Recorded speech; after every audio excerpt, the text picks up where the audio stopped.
செருப்பு எடுக்கிறதே ஒரு பெரிய டாஸ்காக இருக்குது.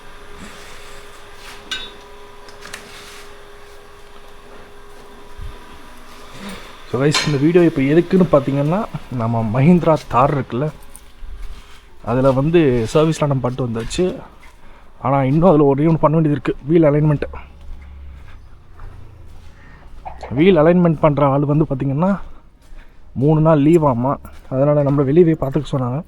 ஸோ அதனால தான் நம்மளுக்கு எஸ்டிமேட்லேருந்து ரேட்டு குறைஞ்சிது. 13 பாயிண்ட் சம்திங் வர வேண்டியது நம்மளுக்கு வந்து 11 பாயிண்ட் சம்திங்லேயே முடிஞ்சிருச்சு. 12 கிட்ட முடிஞ்சிருச்சு வச்சுக்கோங்க. நிற்கிறாப்புல பாருங்கள். ஸோ அதுக்கு தான் இப்போ நம்ம என்ன பண்ண போகிறோம்னா, போயிட்டு வீல் அலைன்மெண்ட் பார்த்துட்டு அப்புறம் அது பேசிட்டு வந்தாச்சு. நம்ம ஏரியாவில் பார்த்திங்கன்னா 600 ருபீஸ் கிட்ட வரும்ன்ற மாதிரி ரஃபாக சொல்லியிருக்காங்க போல். நம்ம போய் பார்த்துட்டு பண்ணிவிட்டு என்னென்ன பெனிஃபிட்ஸ் அண்டு இது பண்ணாமல் இருந்தால் என்னென்ன ட்ராபேக்ஸுன்றதெல்லாம் பார்ப்போம். அப்பா வேணாம் ஃபோன் பண்ணி சொல்லுவோம். அதை பாருங்கள். ஓகே, அவர் என்ன இப்போ போக சொல்கிறாரு. அவர் ஸ்கூட்டரில் வராராம்மா. பாப்ஸே, எங்கே பாப்ஸே? ஆமாம், பெட்ரோல் பங்க் கிட்ட.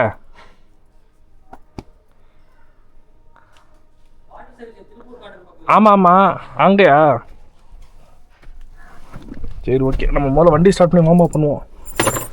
எதுவுமே இல்லை வண்டியில் இப்போது. நம்ம இன்னும் அதெல்லாம் பேக்லேருந்து எடுக்கவே இல்லை. எடுத்து 3 ரூபாய் போட்டுக்கலாம். நம்ம கொசு தான் நம்ம ஏரியாவில் ஜாஸ்தி.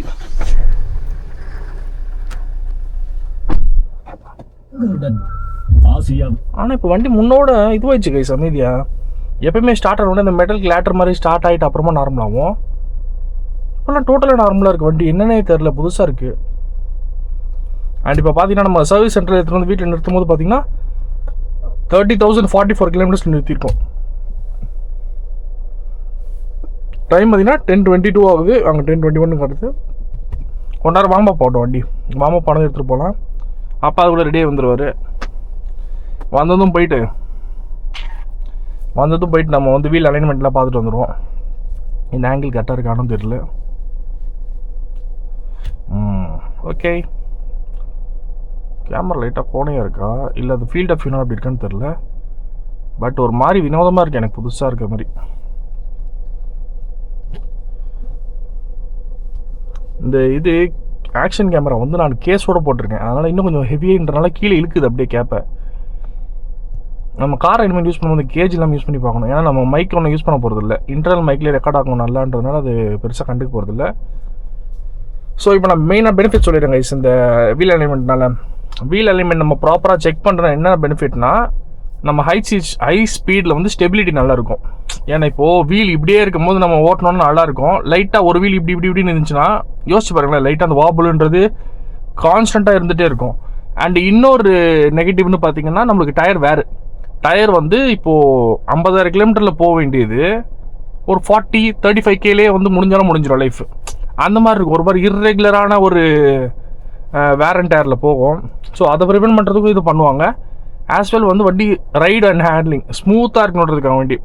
நம்ம ஹேண்ட்லிங் பற்றி பேசியாச்சு. ஹைவே ஸ்டெபிலிட்டி, ஏற்கனவே வண்டி வந்து மேலே இருக்கிற ரொம்ப கிரவுண்ட் ஜாஸ்தி ப்ளஸ் டப்பா மாதிரி இருக்கிறதுனால பாடி ரோலு அண்ட் விண்ட் ரெசிஸ்டன்ஸ்லாம் வந்து கோளாறு தான் அந்த வண்டியில். அதை நம்ம பற்றி எதுவும் பண்ண முடியாது. ஆனால் இந்த மாதிரி ஃபேக்டர்ஸ்னால அது இன்னும் பாதிப்பு எக்ஸ்ட்ரா வரும். இப்போ நம்ம ரெகுலராக ஓட்டிகிட்டு இருக்கிறதுனால நம்மளுக்கு பெருசாக ஒன்றும் தெரிஞ்சிக்காது. ஏன்னா இப்படியே நம்ம ரெகுலராக ஓட்டிக்கிட்டு இருக்கோன்றனால. இதுவே இன்னொருத்தட்ட கொடுத்து அவங்க ஓட்டி பார்த்தா சொல்லுவாங்க, ஒரு பக்கம் வண்டி இழுக்கிற மாதிரி இருக்குது அப்படி இப்படின்னு. அப்படி தான் நம்மளுக்கு நம்ம வசந்தா நான் சொல்லியிருந்தாங்க, இந்த மாதிரி வீல் ஹெல்மெட் ஒரு வாட்டி செக் பண்ணி பார்த்துக்கூடா, வண்டி ஒரு மாதிரி கோணையாக போகிற மாதிரி இருக்குதுன்னு சொன்னாங்க. ஸோ அதுக்கு தான் நம்மளும் அதை ஃபேக்டரின் பண்ணிவிட்டு இப்போ சர்வீஸ் முடிச்சுட்டு அப்படி அதிலே பண்ணிடலான்னு பார்த்தோம். பட் ஸ்டில் அங்கே நம்மளுக்கு அவைலபிலிட்டி இல்லை அந்த டெக்னீஷியனு. ஸோ அதனால் இப்போ வெளியே பண்ணுற மாதிரி ஆயிடுச்சு. வார்ம் அப் ஆகட்டும். அண்டு வேறு என்ன சொல்கிறது, இந்த வீல் அலைன்மெண்ட்னால நம்மளுக்கு டயர் டேமேஜ் ஆகிறதுனால காற்றும் சரி நிற்காது, அடிக்கடி இறங்கிட்டே இருக்க மாதிரி இருக்கும். அண்ட் ரஃப் பேச்சஸ் நம்ம வண்டி மேக்ஸிமம் பார்த்தீங்கன்னா உங்களுக்கே தெரிஞ்சுக்கும், ஓட்டுற இடம்லாம் பார்த்தீங்கன்னா ஃபுல்லாக பள்ளம் மேடு தான். ஸோ இன்னும் டேமேஜஸ் ஆகும். சஸ்பென்ஷனும் வீக் ஆகிறது கூட வாய்ப்பு இருக்குன்னு சில இதில் சொல்லியிருந்தாங்க. அது எவ்வளோ உண்மைன்னு எனக்கு தெரியல. பட் ஸ்டில் இதெல்லாம் தான் இதில் இருக்கிற நெகட்டிவ்ஸ். பெனிஃபிட்ஸ் என்னென்னு பார்த்தீங்கன்னா, இந்த வீல் அலைன்மெண்ட் பண்ணுறதுனால உங்களுக்கு ஸ்மூத்தான ரைடு வரும். ஹேண்ட்லிங்கும் ஓரளவுக்கு ஸ்டேபிளாக இருக்கும். ஹை ஸ்பீட் ஸ்டெபிலிட்டி நல்லாயிருக்கும். அண்ட் டயர் வேறு உங்களுக்கு ஓரளவுக்கு ஈக்குவலாக இருக்கும். ஃபஸ்ட்லாம் எப்படி பண்ணுவாங்கன்னு பார்த்தீங்கன்னா, டயர் ஷாப்ஸில் ஃப்ரண்ட்டில் இருக்கிற 2 வீலை வந்து பின்னாடி போடுவாங்க. எதில் ஆக்ஷன் நிறையா இருக்கும் அங்கே தான் நிறைய தேய்மானம் இருக்கும்னு சொல்லிட்டு டயரை மாற்றி போடுவாங்க, ஈக்குவலாக வேரண்ட் டயர் ஆகணும்னு சொல்லிட்டு. இப்போலாம் யாராவது பெருசாக பண்ணுறதில்ல கைஸ். நான் ஃபஸ்ட்டு மாருதி 800 ஃபஸ்ட்டு வச்சுருந்தோம். அதில் தான் பார்த்தீங்கன்னா ஃப்ரண்ட் வீல் ஆக்ஷன் தானே. என்ன ஆகும்னு பார்த்தீங்கன்னா, ஃப்ரண்ட் வீல் தான் ட்ராக்ஷன் அதிகமாக இருக்கும். வண்டி நவுத்தும் போது அதில் தான் வந்து எக்ஸ்ட்ரா புஷ் கொடுத்து வண்டி நவுற மாதிரி இருக்கும். புல் அண்ட் புஷ் அது ரெண்டுமே வச்சுக்கோங்க.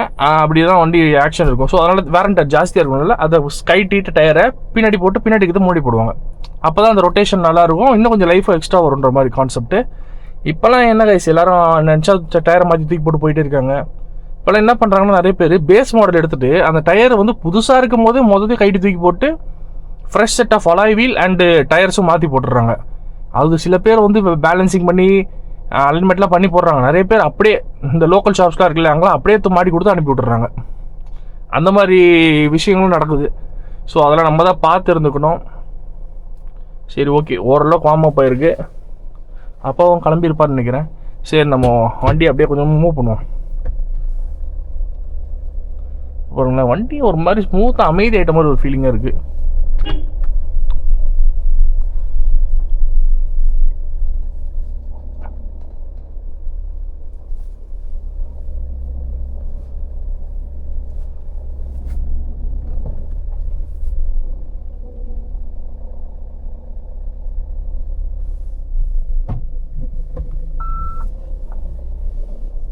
அப்பா வந்துட்டார்.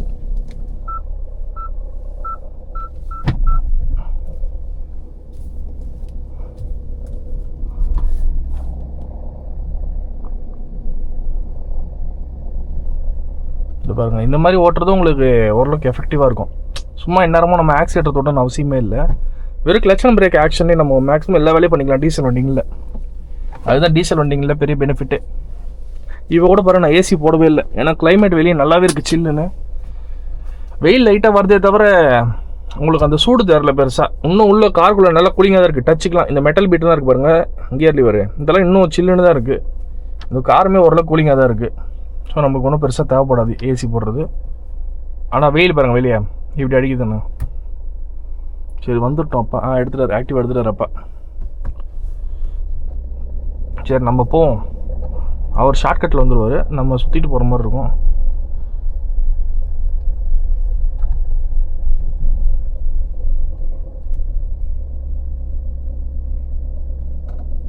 இந்த பாருங்க, இப்படி தான் பார்க்கிங் பண்ணி வச்சுருப்பாங்க அவங்க இஷ்டத்துக்கு. வரட்டும், அவர் எந்த சைடு போகலான்னு கேட்டுக்கலாம். இப்படி போய் சுற்றிட்டு போகலாமா, லெஃப்ட் போயிடலாமாட்டு. கேட், ஐயோ கேட்டை மூட மறந்துட்டேன். ஐயோ கைஸ், உங்ககிட்ட பேசிக்கிட்டு கேட்டை மூட மறந்துட்டேன் நான். நல்லா ஒரு மூடிட்டு வருவார். சரி, நம்ம எதுக்கும் ஒரு ரவுண்ட் அடிச்சுட்டு வந்துடுவோம். நம்ம மெயின் ரோட்லேயே போயிட்டு வருவோம்.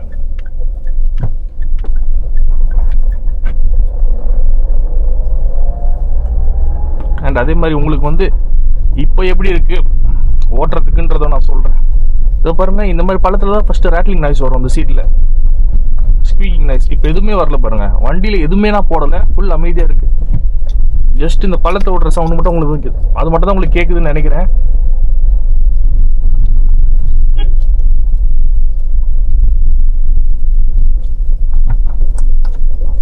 நம்ம ஏரியா ஃபுல்லாமே ஆஃப் ரோடு தான் கைஸ். இந்த இடத்துல கொஞ்சம் பார்த்து வரணும்.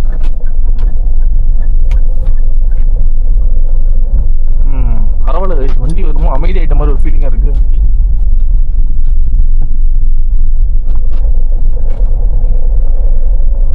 நம்ம வண்டிக்கு டீசல் வண்டிங்களே தாங்க ப்ளஸ் பாயிண்ட்டு. பெருசாக ஆக்சிலேட்டர் தொடாமலே ஒரு கியர்லையுமே ஒரு குறிப்பிட்ட ஸ்பீடு தானாகவே போகும். இவர் பாருங்க, ஃபோன் பேசிங்கன்னா அப்படியே உருட்டிக்கிட்டு இருக்காரு.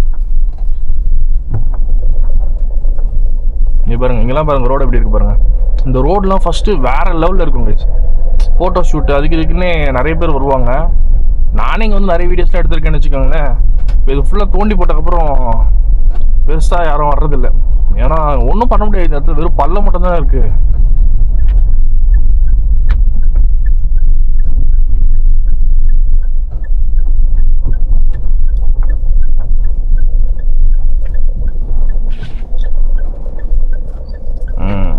கிளம்பியாச்சு. இங்கே தான் கைஸ் இருக்குது அந்த டயர் ஷாப்பு. அப்பா சொன்ன இடம் இங்கே தான் இருக்குது. போயிட்டு அப்படியே நிறுத்திட்டு நம்ம ப்ராசஸை வந்து முடிஞ்ச அளவுக்கு எடுக்க பார்க்குறேன். அவங்களுக்கு அது டிஸ்டர்பன்ஸாக இருக்குன்ற மாதிரி சொல்லிட்டாங்கன்னா நம்ம கவர் பண்ண முடியாது. எப்படி என்ன ஏதுன்னு நான் பார்த்துட்டு நான் கண்டிப்பாக பண்ணுறேன். ஏன்னா நான் பிட்டாக கூட ஷார்ட்ஸ் எடுத்து போட பார்க்குறேன். நான் அந்த ரீடிங் நான் மேக்ஸிமம் உங்களுக்கு நான் கவர் பண்ண ட்ரை பண்ணுறேன். ஏன்னா சில இடத்துல வந்து விட மாட்டாங்க அதெல்லாம் கவர் பண்ணுறதுக்கு. ஸோ அதெல்லாம் பார்த்துக்கலாம் எப்படின்ட்டு.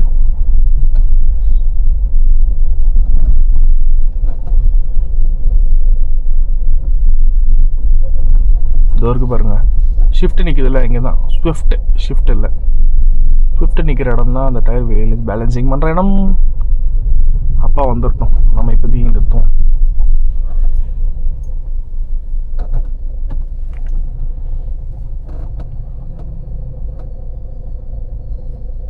இதோ அப்பா வந்துட்டாரு. நம்ம அங்கே காலி ஆகிடுச்சின்னு அவர் சொல்லிட்டாருன்னா நம்ம வண்டி உள்ளே எடுத்துகிட்டு போயிடலாம். ஏன்னா டிஸ்டர்பன்ஸாக நிற்கக்கூடாது. போய் நடு ரோட்டில் போயிட்டு அவர் வரட்டும், சொல்லுவார் இப்போ என்ன பண்ணணுன்ட்டு. அந்த கார் வேறு நிற்கிது, பொலிரோ நியோ வேறு. பொலிரோ நியோவா டியூவியான்னு தெரில, ஏன்னா ரெண்டும் ஒரே மாடல் தான், பேரை மட்டும் மாற்றி வைக்கிறாங்க. இப்போ அவர் போய் கேட்டு வருவார் எப்போ வண்டி உள்ளே எடுத்துகிட்டு வரலான்னு சொல்லிட்டு. லேட் ஆகும்னு சொல்லிட்டாங்கன்னா வண்டி விட்டுட்டு போகிற மாதிரி தான் இருக்கும். அதுதான் அப்பா இப்போ ஆக்டிவ் எடுத்துகிட்டு வந்தது. ஏன்னா இந்த ப்ராசஸ் எவ்வளோ நேரம் நடக்கும்னு தெரியாது நம்மளுக்கு. பார்ப்போம். மெயினாக இப்போ இந்த பண்ண வந்த விஷயமே வீல் ஹெல்மெட்டு தான். பக்காவாக பண்ணிட்டோன்னு இன்னும் நல்லாயிருக்கும் வண்டி ஓட்டுறதுக்கு. கேட்டு வரட்டும். நம்ம தனியாக வந்திருந்தோம்னா இதெல்லாம் நம்மளே பண்ணுற மாதிரி இருந்திருக்கும். நம்ம கூட அப்பா வந்தனால எல்லா வேலைகளும் அவரே பார்த்துருவார். நம்ம ஜஸ்ட்டு வண்டியை சொல்லும் போது எடுத்துகிட்டு போய் விட்டால் மட்டும் போதும். அதான் பெனிஃபிட்.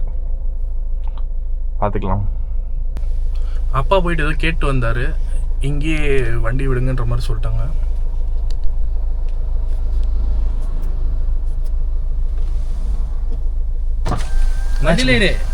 அந்த வண்டி முடிக்கணுமா? 2 வண்டி நிக்குதா? இது பொலிரோ நியோமா? உள்ள ஒரு வண்டி நிக்குது, நீ உள்ள உட்காந்துரு கூப்பிடுறேன். ஓகே, எவ்வளோ நேரம் ஆகும்? என்ன 10 நிமிஷம் இருக்கு. அது அங்கிட்டு போட சொன்னா இங்க வீடுக்காரங்க நீ உள்ள உட்காந்துருக்கல, வண்டி எடுத்து போடலாம். இல்லை அப்படி கூட போட்டுருவா. ரிச்சிட்டு லெஃப்ட்ல போய் போட்டு அப்புறம் ரைட் வந்தோம்னா ஒட்டி வந்து எடுத்து இருப்பாங்க. சரி கேட்டா கூப்பிட என்ன கூப்பிட நான் வந்து பேசிக்கிறேன். ஏன் தெரிஞ்ச வீடா? யாரு? சரி, ஓகே. ஸோ அதான் கைஸ், இப்போ வண்டி இங்கேயே நிறுத்த சொல்லிட்டார் அப்பா. உள்ள 2 வண்டி இருக்கு போல. அந்த 2 வண்டியும் முடிச்சுட்டு தான் நம்ம வண்டி எடுக்க மாதிரி இருக்குமா. நம்ம இத்தனைக்கும் 10:30 மணிக்கே வந்துட்டோம். இப்படியும் நம்மளுக்கு முன்னாடி 2 வண்டி இருக்கு. அதனால தான் அப்பா முடிஞ்ச அளவுக்கு சீக்கிரம் கிளம்புனாரு. நான் தான் கொஞ்சம் லேட் பண்ணிட்டேன். நேற்று நைட்டே பிளான் போட்டது தான் இந்த அலைன்மெண்ட் இப்போயே வந்து காலையில் முடிச்சிடலான்ட்டு. சரி பாப்பா எப்படி போகுதுன்னு சொல்லிட்டு 2 வண்டி முடிச்சுட்டு நம்ம வண்டியை கூப்பிடுவாங்க, நம்ம உள்ளே போய் போட்டுடலாம். இப்போ கொஞ்சமாக அந்த வெயில் தெரிய ஆரம்பிக்குது. சரி நம்ம வெயிட் பண்ணுவோம். கிளம்புவோம், நான் திருப்பி கண்டினியூ பண்ணுறேன்.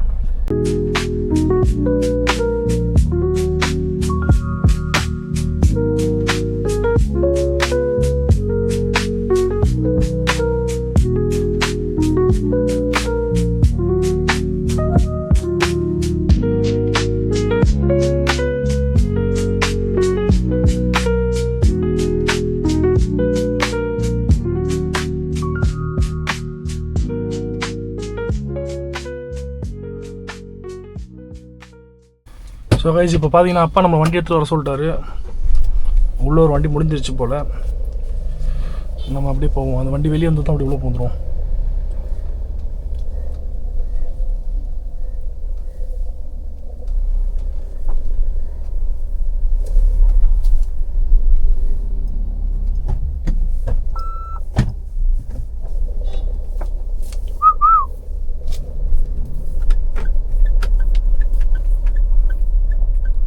அவ்வளோதான், அப்படியே உள்ளே ஏற்றி விட்டுற வேண்டியதான்.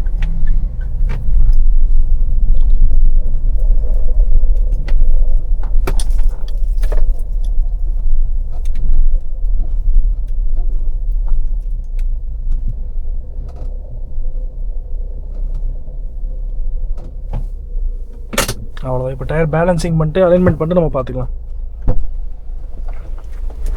ஆண்ட்ரிக் ஏற்றுறங்க. ஆண்ட்ரிக் புரியல. ஆண்ட்ரிக்கா கிளாஸ் இறக்காம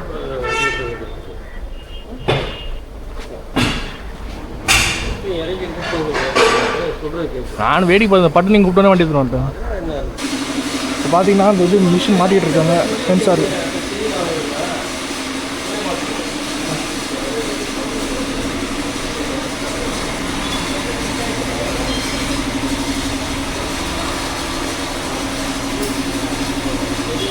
இந்த மிஷினில் அந்த ரீடிங்ஸ்லாம் வரும்.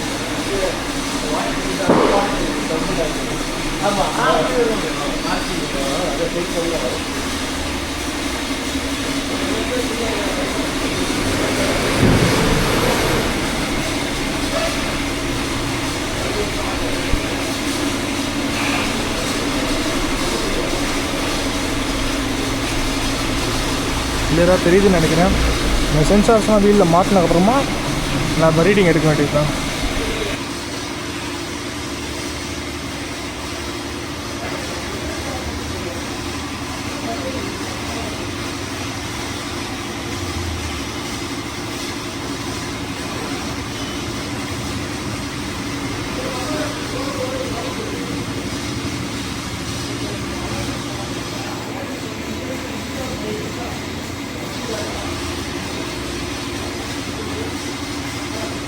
வண்டியை முன்ன பின்ன நகர்த்தி ரீடிங் எடுக்கிறாங்க. ஏதோ ப்ரொசீஜர் போல் அதிலே காட்டுது நிறுத்துங்க அண்டு திருப்பி மூவ் பண்ணுங்கன்னு. பாருங்க, அவர் பட்டன் இப்போ பிடிச்சிக்குது, என்னமோ பண்ணிச்சு. இப்போ அதுவே சொல்லுது நிறுத்துங்க போங்க அப்படின்னு. ரீடிங் ரொம்ப மாறி இருக்குல்ல.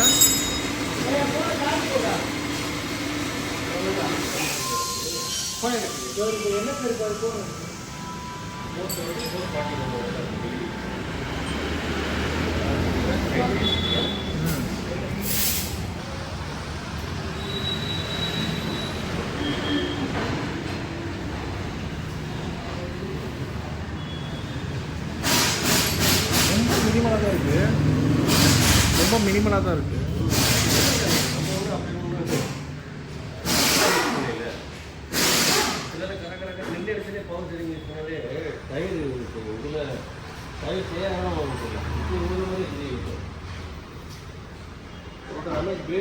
போட்டோம் பக்கத்து வீட்டுக்கார வந்து பார்த்து டயர் பழைய டயர் டைக்கு போடுறது புது டயர் பட்டன் எவ்வளோ இருக்கும் சாஃப்டாக தான் இருக்கும். அதை பார்த்து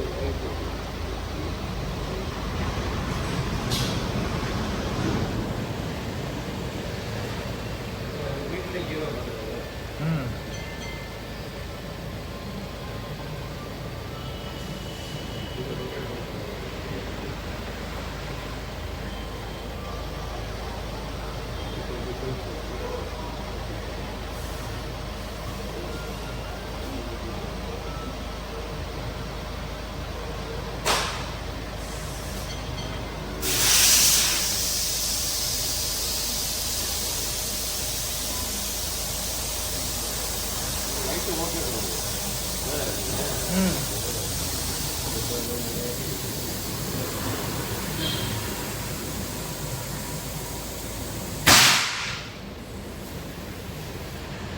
என்ன மறுபடியும் ஜாஸ்தியாக இருக்கா? ஜாஸ்தியாக இருக்குல்ல.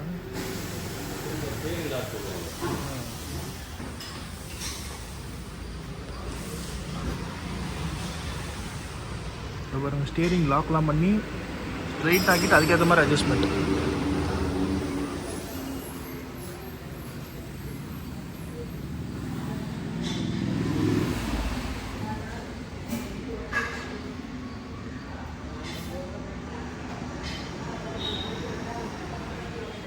டோ ரீடிங் 0506 அப்படி தான் வருமா? இல்லை, டோ ரீடிங் மட்டும் 0506 வருதா? மிடில்